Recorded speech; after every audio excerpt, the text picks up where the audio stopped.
And here we have an Alien of the Week episode where they spend most of the time getting to know the Alien of the Week and learn about them.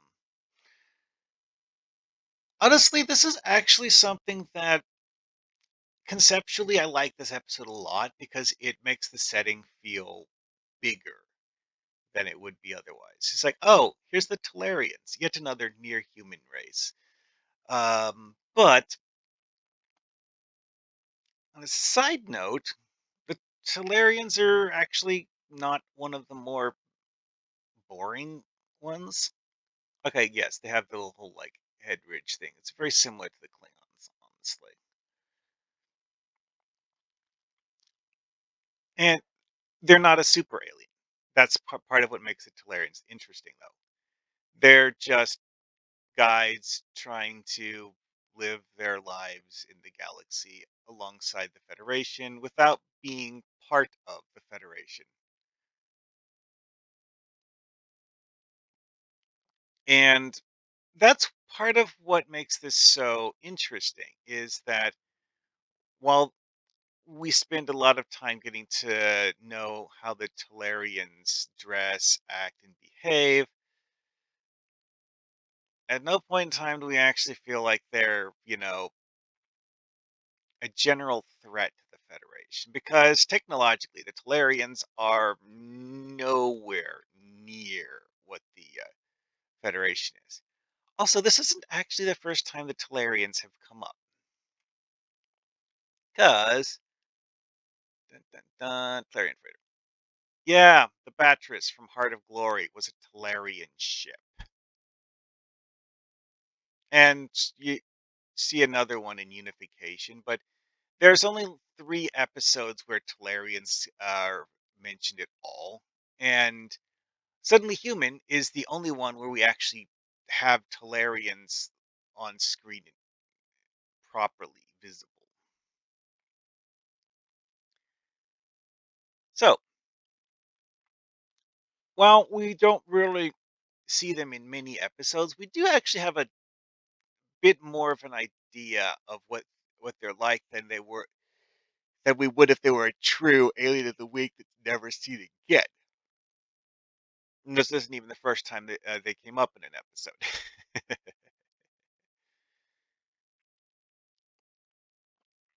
Now, one of the things that's interesting here is that it is actually stated in the episode that one on one, the Enterprise uh, has no real threat from these Talarian vessels. If they just held still and let it shoot at them, it would eventually destroy them, but that would take quite a while and take so long that the Enterprise would be able to just obliterate it with a retaliatory attack. However, several of them, not such a fair fight, or not such a one-sided fight.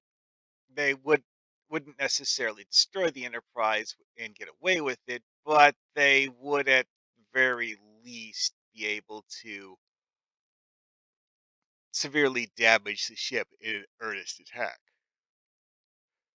Which, when you couple it with the whole idea that the Talarians are technologically inferior to the Federation, suddenly makes the whole idea that the Federation and the Talarians once fought a war more understandable because this wasn't a one-sided fight. Um, we know of certain planets that the Talarians attacked, and crucially to the plot, Jono was living on one of those planets that got attacked, and the Talarians didn't just murder everyone. They decided to treat all of the surviving children as orphans and find homes for them because again, they weren't there to murder everyone. They were It was a territorial dispute and, just leaving human children to, fend for themselves. No, that's not going to work. And that's where the episode gets interesting because of the fact that it establishes that the Talarians, while they're a militaristic culture that the Federation doesn't always agree with, and so on and so forth, they're not really bad guys in the traditional sense. They're just people who uh, don't agree with the Federation. Let's put it that way. Because again, is that this several decade actually hold on a second. Near my point here. Yeah, okay. So it's about 10 years after the Galen border conflict is when the episode Suddenly Human starts. Now, using this in a TTRPG, the Talarians as an alien of the week are actually one of the better written ones because the Talarian observation craft is pretty much just like a really, really small, like a sort of thing that you would often have like as a fighter craft almost. Note that it's obviously not designed for landing on a surface, but it's a very small spaceship. More akin to a runabout than like something that you would actually expect to do combat. And as we find out, this vessel was, yeah, it was a training ship. It's just teaching something they were using to teach students how to fly a Talarian vessel. And that is actually pretty cool because it, again, gives the Talarians more depth. And now you find that, oh, this isn't a Talarian warship. This isn't something that they were planning to send into a fight. It was just something used for basic flight training. The life threatening radiation leak. That was the reason why the Enterprise was examining it. It's like, oh, there's a Talarian ship that's derelict in space. I wonder what's wrong with it. We didn't actually find out why there was a radiation leak though. And but again, it's the, reason for plot to happen, not the focus of the plot. Pretty simple way to introduce it. It's like, oh, the ship's not working. We should figure out why the ship's not working. And of course, the radiation leak had gotten bad enough at that point that um, they weren't able to fix it themselves. Again, this wasn't particularly well established. It's like, why did they fail to fix it? Do they just not know how to fix whatever's wrong with the radiation leak? Or I don't know. Again, it's just an excuse for plot to happen. In terms of being a very powerful race, no, absolutely not.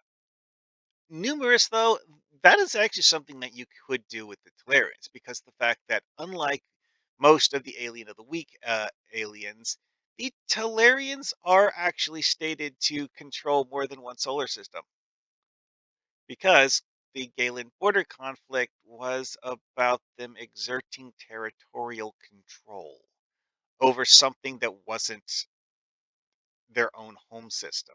In fact, we don't see their home system in any of the episodes that Talarians are focused in. And that is one of the things I found most interesting about them is that they are a minor galactic power, but they are actually treated as a proper galactic power and not just random dudes who live in their home system and never leave.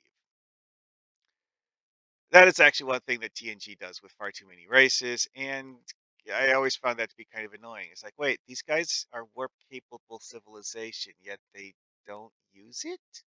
Seriously, there's several of the civilizations in Star Trek: The Next Generation who are said to be warp capable civilizations, and thus people worthy of the Federation doing interstellar trade negotiations with, who are never shown to have any spaceships. They might know how to build spaceships, but you get the feeling that as a civilization, they only have one or two ships for their entire civilization. Always found that to be highly strange and annoying in terms of plot contrivance. Then again, we also have alien races where seemingly the population of the alien race is confined to a single city, which again is particularly why, how, what? That is actually a pretty old sci-fi trope, but even so, I'm not saying that using it is a bad thing in general. I'm saying that having an internal logic behind why you're using it is what determines whether it's good or bad. And let's get on to the other Talarian ships. So, like I mentioned before, these things individually not a threat. In groups, bit of a problem. Like I said, inferior to a Galaxy class ship. However, they do have firepower. And crucially, the people who were flying them actually do know how to do coordinated attacks capable of actually doing damage to a Galaxy class ship. That was part of this. That was the most interesting. Is that the Talarians know that if they just sit in a group like this and fire straight at it, um, it's going to bounce harmlessly off the shields. But if they do a pincer attack, the shields will buckle much faster. That was actually one of the cooler parts of the episode, where Worf was like, "Oh wait, oh that's genuinely a threat."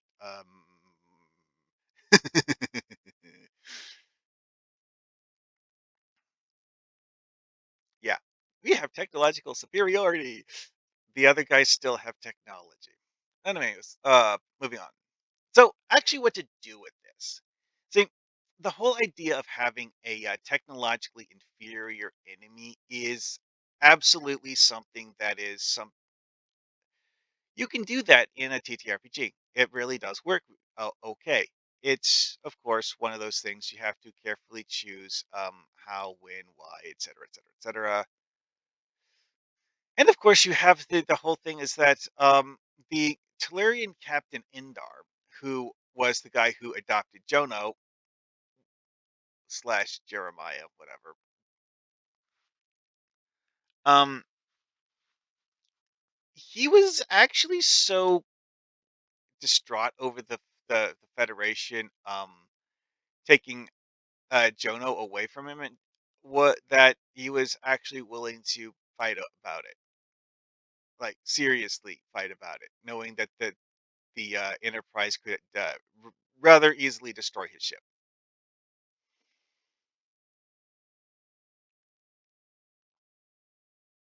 And as Endar points out, is that Picard's actions are functionally kidnapping because of the fact that Jono did not agree to be taken on board the Federation ship, and that Picard and his crew are holding him against his will. And the whole thing of like trying to force Jono to learn how to be a human and not act like a Talarian. That's an interesting thing because it's pretty blatantly just a cultural difference. It's not a physical difference. Talarians act differently than humans do, but Klingons are worse about this, and they don't try to force Klingons to act like humans. That was actually one of the more weird parts of this is to as part of the whole like trying to teach Jono to be human thing. They Oh yeah, that's right. I think they did actually build a interior for the Talarian ship. It's a pretty small one, but hey, you know what? It gives us a little bit more about the Talarians than we would otherwise. Let's see here. Does the picture of Endar have a picture of him talking from his bridge? This appears to be on board the Enterprise. Oh well.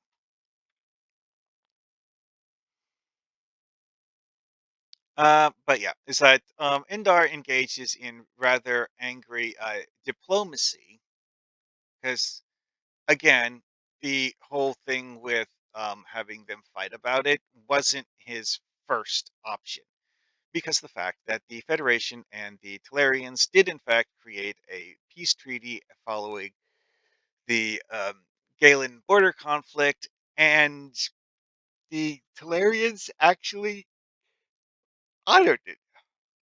And the only reason they were willing to fight is the fact that when they first demanded Jono's return, Picard refused and held Jono against his will, which of course was part of the reason why Jono stabs Picard. He's hoping that it'll either Picard and his people would kill Jono for his actions, and thus he wouldn't have to be forced to live on Earth as a human, or that Picard would, turn him over. Uh, Now, here's another aspect of this: is that part of the reason why Indar was so keen on being a foster father is that his son got killed in the conflict. Now, one of the things about this that's interesting is that they don't actually state who was the aggressor at Castle One, just that Indar's son died there. However, given the apparent age of Indar, it does seem as if the well, it kind of strikes me that his son would probably be too young to be actual like uh warfare. Like, I don't think his son was part of an aggressive force and got killed for being invading the system. So makes you wonder what the heck is going on. Did the Federation actually counterattack as part of this? Also, it's hinted that Castle One, that particular incident where Indar's son died, it's hinted that it actually happened prior to the other one, which adds yet another layer of uh, history to this whole thing. It's like, wait, if Castle One happened first, how many ti conf- or combats were there between the Federation and the Talarians? Because they mention two conflicts between the Federation and the Talarians in the episode, but it's kind of sort of hinted that there was a relatively widespread conflict at one point, and we don't ever see a clear indication of the exact extent. And that's something that you could have a lot of fun with in a TTRPG because they seeded these guys as a plot thread. They it wasn't an actual one and done. This is one of those things where they added them to the universe. Like, oh, we might be able to get back to these guys later. They didn't, but they gave you an option. Let's put it that way. Anyway, though,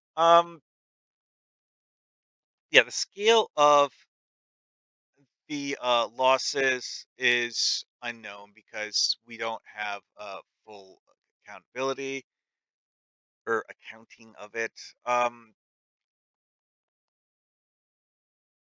and this, that, the other, whatever.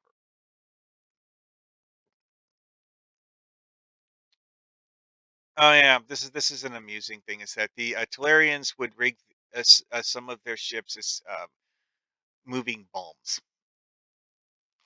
That is actually something that I feel like could actually be a serious threat to the Federation. It's like, oh, hey, it's a disabled Talarian ship.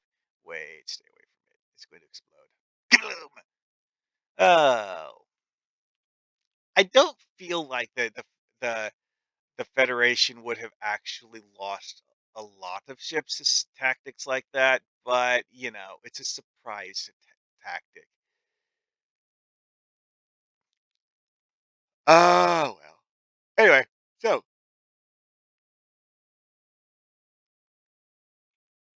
I think I've gone over pretty much everything here. It's like the actual episode. We're not going to follow the plot of the actual episode in a TTRPG, although it is hilarious that Jono, because of the fact that Talarians apparently don't have spoons as part of eating food, Jono decides to use the spoon as an improvised catapult and splatter Wesley with ice cream instead of actually, eating the ice cream properly. I actually love that scene. It's one of those whole things. It's like, it's a cultural difference. It's not a racial difference or anything like that. It's just slightly different cultures. Like, a spoon, banana split. What do I do with these things? Splat. Yeah. Oh boy. Now, one thing that I noticed in the episode that didn't make a whole lot of sense to me is like, how did Jono get into Picard's sleeping quarters uh, with enough ease to be able to stab Picard with a dick tog? Also, where did he get a dick tog? Anyway, though, yeah, as a plot device, that was one of those things where it's just a massive what? However, Jono was doing this for a very specific reason, as mentioned earlier, and that's one of those things that I would personally caution people to be careful with is don't go too far into Deus Ex Machina with Alien of the Week because of the fact that if you do, people will kind of lose interest due to it being, over the top. Anyway, yeah, fun Alien of the Week, definitely an Alien of the Week that you could use for stuff if you found a reason to. And having fun exploring the backstory of the Galen border conflict. Because one thing that we do know about it is that it was seemingly the only large scale conflict between the Talarians and the Federation. Arguably, there is a high likelihood that the Galen border conflict was caused by the Federation building colonies in what the Talarians consider to be the Talarian territory, and it's not entirely clear the exact specifics of it and what level of negotiation was attempted prior to combat. Because, as has been noted in several episodes, the Federation does sometimes do this thing where they're like, haha, we're the best. You guys are inferior. Bow down to us. They don't say it in those words, but it's the general tone of their behavior. And a lot of races take exception to that. Is that what the Talarians did? Maybe, maybe not.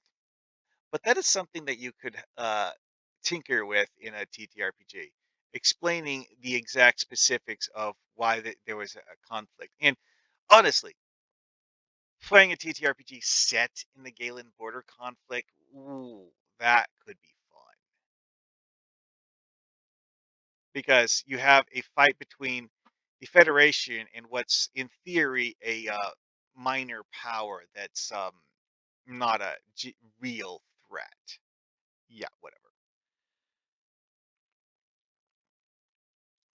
The Federation lost ships. the Federation had people get killed and entire planetary invasions where the planet got overrun. Yeah, that's what happened in Galen 3. The Talarians decided to make a concentrated effort to subdue the solar system and succeeded. So we don't know a lot about the Galen border conflict, but we know that it wasn't one sided. It was a real war. And that is what makes it interesting. And I think that's about it. Like, because again, it's like most of this episode focused on Jono and the crew of the Enterprise D trying to get Jono to go back to Earth so that his human grandfather could see him. And quite frankly, that's actually not something that Jono uh, flatly refused. See, that's the other thing.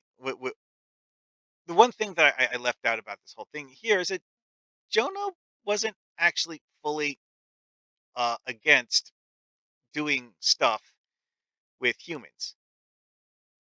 It's just that he was objecting to having been held against his will on board a Federation starship.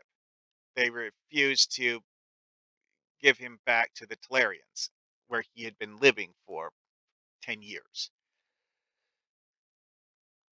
And, having him as a sort of like a liaison officer later in life, hey, maybe that's actually something that you could play with, though. If you look at this from a different angle, is what is the current status of the Talarians and the Federation? Because, as I noted before, is that as of this time, the Talarians had chosen not to join the Federation. We don't really have a whole lot of in-depth understanding about how and why they felt that way.